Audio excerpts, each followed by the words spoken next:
Shalom, jemaat yang saya kasihi.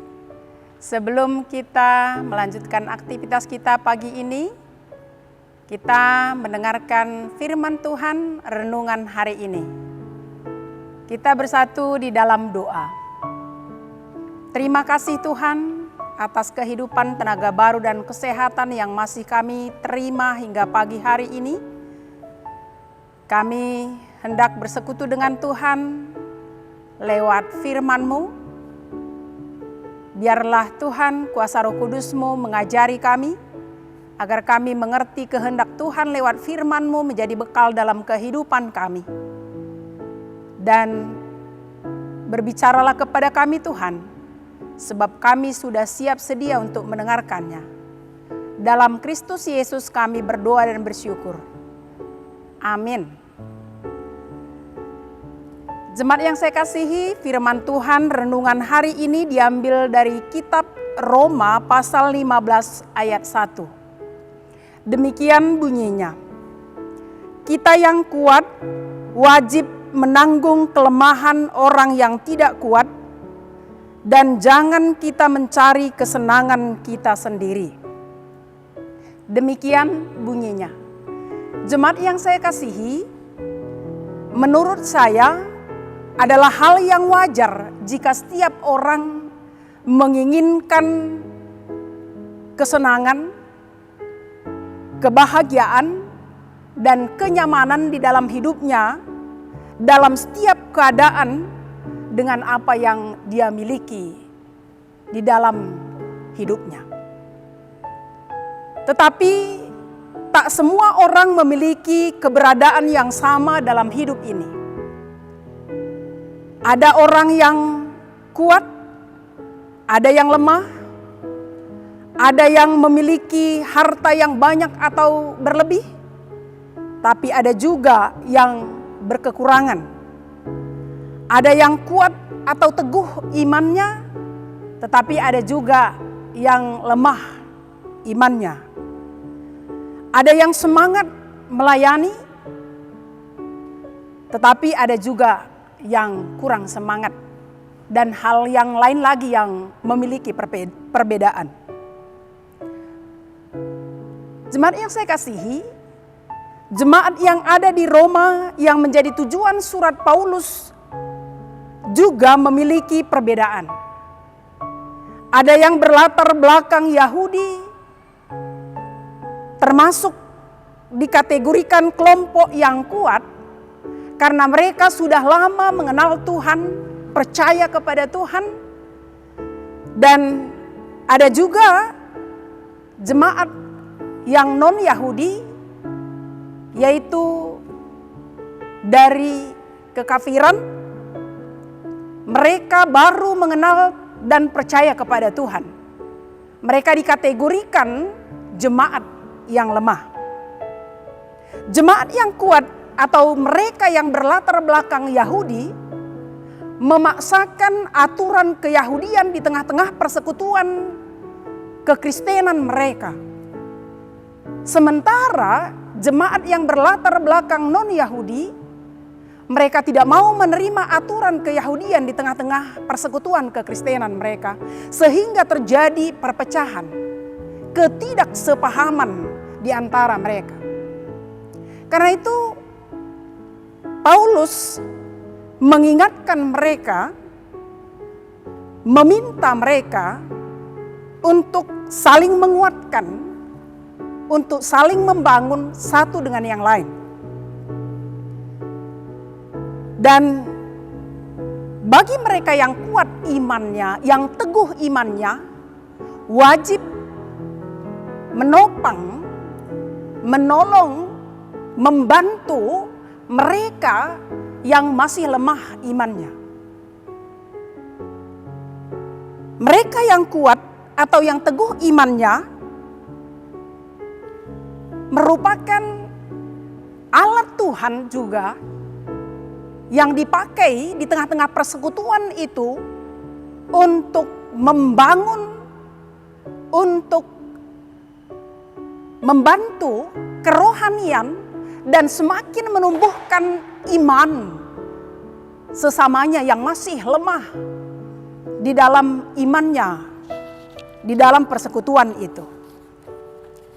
Mereka yang kuat atau yang teguh imannya harus membangun dan menunjukkan kerukunan kebersamaan mereka.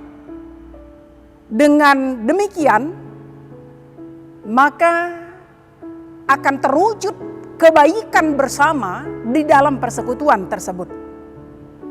Jemaat yang saya kasihi, Rasul Paulus menjadikan Tuhan Yesus menjadi contoh dan teladan yang baik bagi jemaat yang ada di Roma, demikian juga bagi kita semuanya.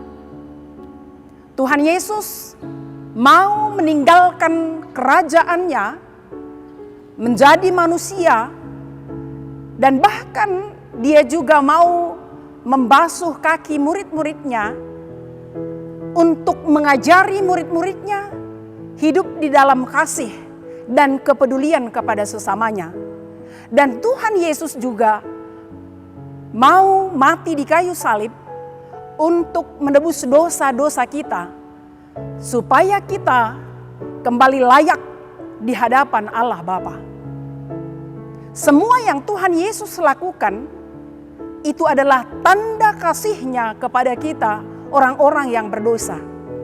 Dia mau mengorbankan hidupnya, mengorbankan dirinya, dan dia mau bersama-sama dengan manusia yang berdosa demi memberikan kehidupan yang baru, mengajarkan kehidupan yang baru, mengajarkan kasih dan kepedulian kepada manusia yang berdosa termasuk kita, supaya kita juga hidup di dalam kasih dan kepedulian kepada sesama.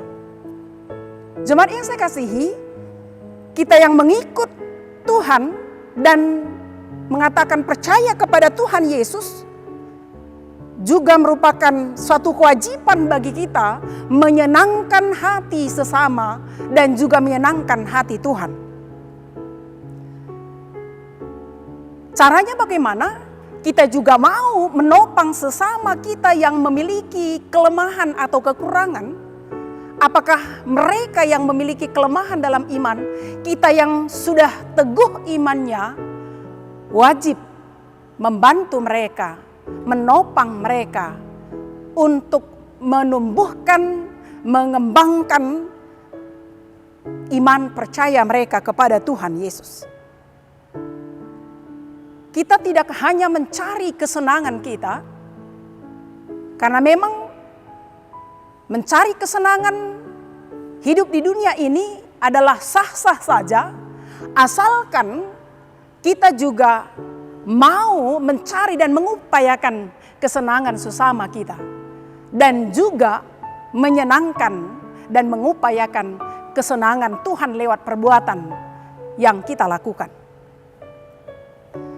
Jemaat yang saya kasihi, sebagai anggota jemaat Tuhan, kita harus berusaha menciptakan kerukunan, kesatuan hati dengan tidak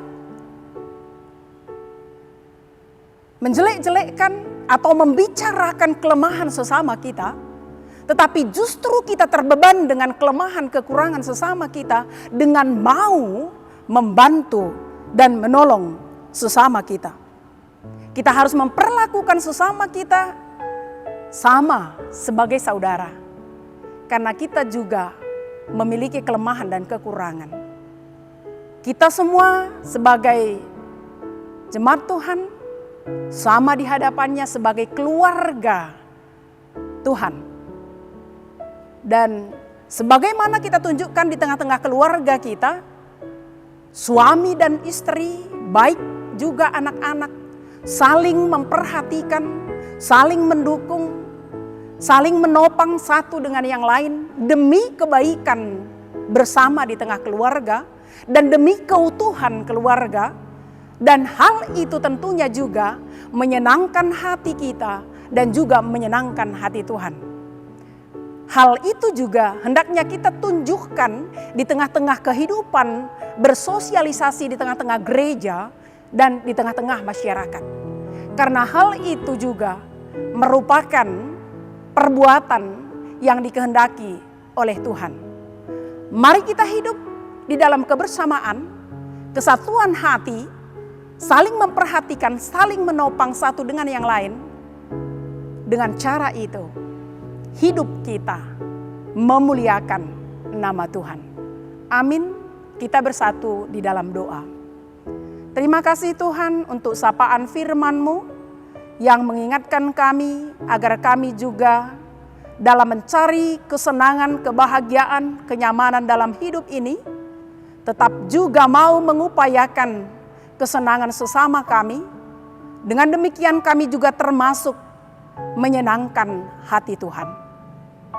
Dalam segala kelemahan dan kekurangan kami memohon pertolongan kuasa Roh Kudus, agar kami dimampukan melakukan kehendak Tuhan, firman Tuhan dalam kehidupan kami bagi sesama kami.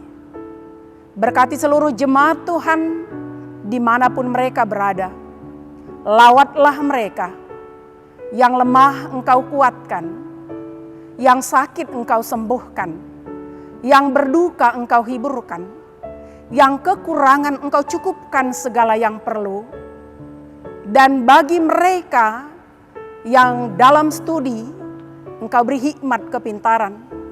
Dan setiap orang tua Engkau beri hikmat bijaksana dalam membimbing, mengarahkan, menuntun anak-anak yang Engkau titipkan di tengah-tengah keluarga mereka. Bagi mereka yang mencari-cari pekerjaan dan jodoh, Engkau berikan yang cocok, yang sesuai bagi mereka seturut kehendak-Mu. Terima kasih Tuhan. Ampuni kami akan salah dan dosa kami. Dalam kasih Kristus, kami berdoa dan bersyukur bagi-Mu. Amin. Jemaat Tuhan, selamat melanjutkan aktivitasnya masing-masing. Tuhan Yesus memberkati kita. Shalom.